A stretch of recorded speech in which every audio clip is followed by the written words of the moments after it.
मोर पुटी बोली पुओ मारिदे से 4 जन जाक परक्रिया प्रीति को नहीं दुई भाई करथिले युवक को हत्या करी सुआई देथिले गाँ चांदिनी रे हत्याकांड उपरू परदा उठाइला पुलिस। सेदिन राति रे गाँ चांदिनी निकट रे पड़ीथिला युवकर मृतदेह जहाकु नहीं सारा अंचल रे खेली जाइथिला चांचल्य।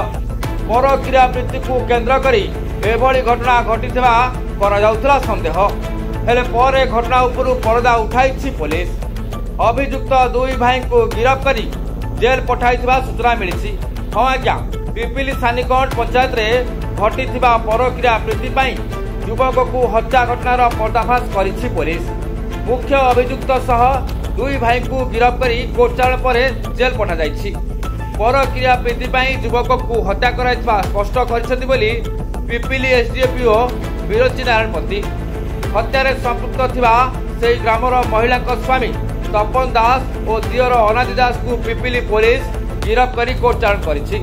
गत 1 तारिख राति रे मृत युवक बबुल पाइकराय घर जाई आउ फेरी नथिले।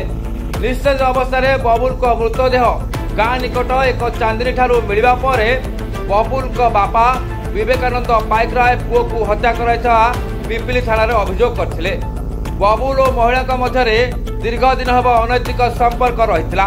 परक्रिया प्रीति पाई युवक को हत्या कराइथिबा पुलिस स्पष्ट करथिबा बेले हत्याकांड रे एई दुई भाई व्यतीत अन्य कहार संपृक्ति अछि कि नहीं ताहा अधिक तदंत कराउछि बोली पिपिली एसडीपीओ कहिसंती। तेबे तदंत रे कहार संपृक्ति रहिथिले सेमानकु गिरफ्त करा जे बोली से कहिसंती।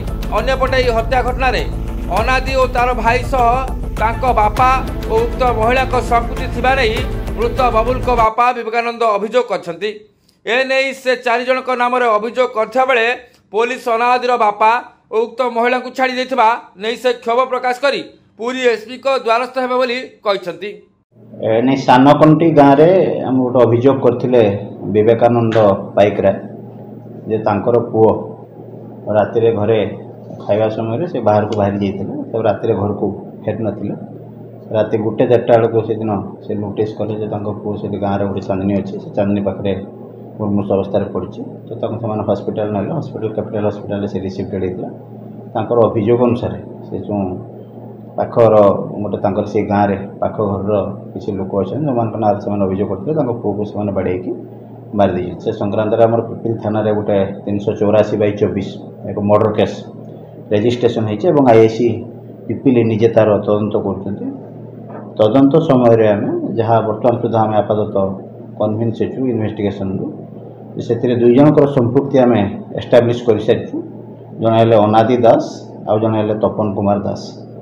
से अनादि दास तपन दास से जो डीसी जी रही बबलू पाइकरा तांकरी घर पाखे घर से जो दिन घर से पिला पलि आसला से दिन से घर पाखे सी सस्पेक्ट करके घर को सी आसी रास्तार गुड़े चांदनी पाखे पछरू बेक धरिकी कंप्रेस करके मर्डर कर देते पकई देते। देखो जो अभियोग रोला बापा अभियोग कर हत्यार कारण प्रीति रही जो इन्वेस्टिगेशन हाँ हत्यार कारण यह अच्छी से मैंने जहाँ अभियोग करते आम भी आपातत इन्वेस्टिगेशन बर्तमान सुधा जहाँ जाना पाइचु से जो बबलू सामंतराय अच्छी से जो तपन कुमार दास जी अच्छा गोटे परिवार जो स्त्री अच्छा सागर गोटे आफेयर्स थिला बोली से जहाँ अभियोग करता भी आपातत आम इन्वेस्टिगेशन किछिटा सत्यता उपलब्धि कर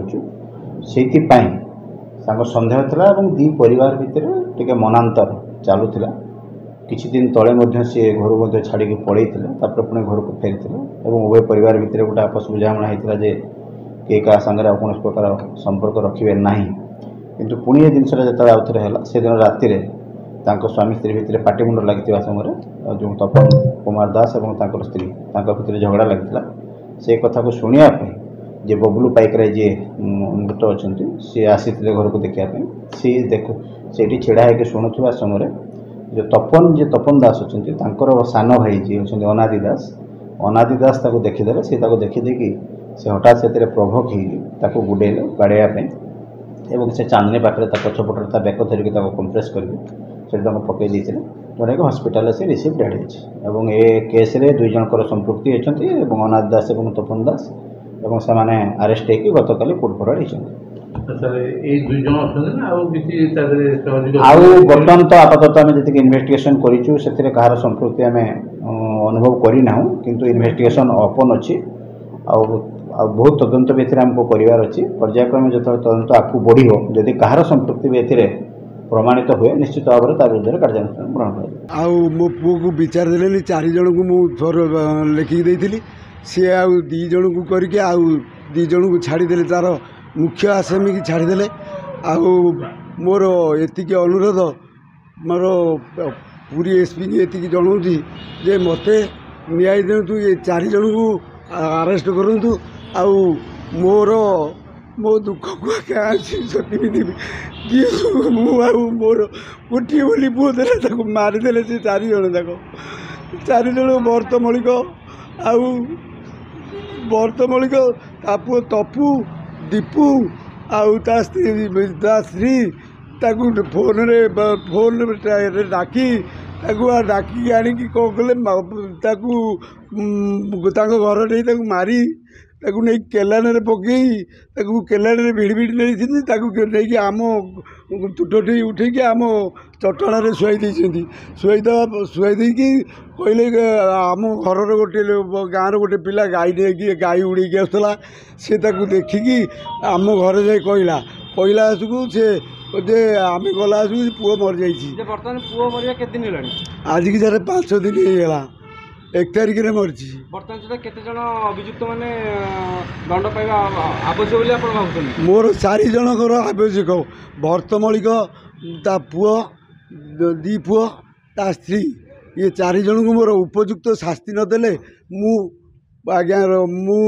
ପିପିଲି ଥାନାରେ ଯାଇକି ମୋର ଆତ୍ମସମର୍ପଣ କରିବି। ମୁଁ ପିପିଲି ପୋଲିସ କେତେ ଜଣଙ୍କୁ ବାନ୍ଧିଛି ବର୍ତ୍ତମାନ? ପିପିଲି ପୋଲିସ 2 ଜଣଙ୍କୁ ରଖିକି ଆଉ ସବୁ ଛାଡ଼ିଦେଲା ଲାଞ୍ଚ ଖାଇକି। ଆଜ୍ଞା 2 ଜଣଙ୍କୁ ଲାଞ୍ଚ ଖାଇକି ତାଙ୍କ ପ୍ରଶାସନକୁ ପଇସା ଦେଇକି ଲାଞ୍ଚ ଦେଇକି 2 ଜଣ, ଯିଏ ମୁଖ୍ୟ ଆସାମୀ, ଯିଏ ମାରିଛି ମୋ ଝିଅକୁ, ମୋ ପୁଅକୁ, ସିଏ ତାକୁ ଛାଡ଼ିଦେଲା, ତା ବାପକୁ ଛାଡ଼ିଦେଲା।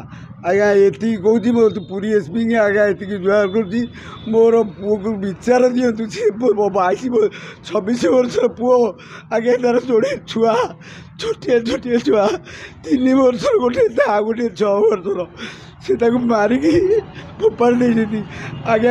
ପୁରୀ ଏସ୍ପିକି ଏତିକି ଅନୁରୋଧ କରୁଛି, ମୋର ତାକୁ ବିଚାର ଦିଅନ୍ତୁ। ମୋର ବିଚାର ନଦେଲେ ମୁଁ କ'ଣ କରିବି ଆଉ? ପିପିଲିରୁ ଧୀରେନ୍ଦ୍ର ମହାରଣାଙ୍କ ରିପୋର୍ଟ, ନିରପେକ୍ଷ ନ୍ୟୁଜ୍।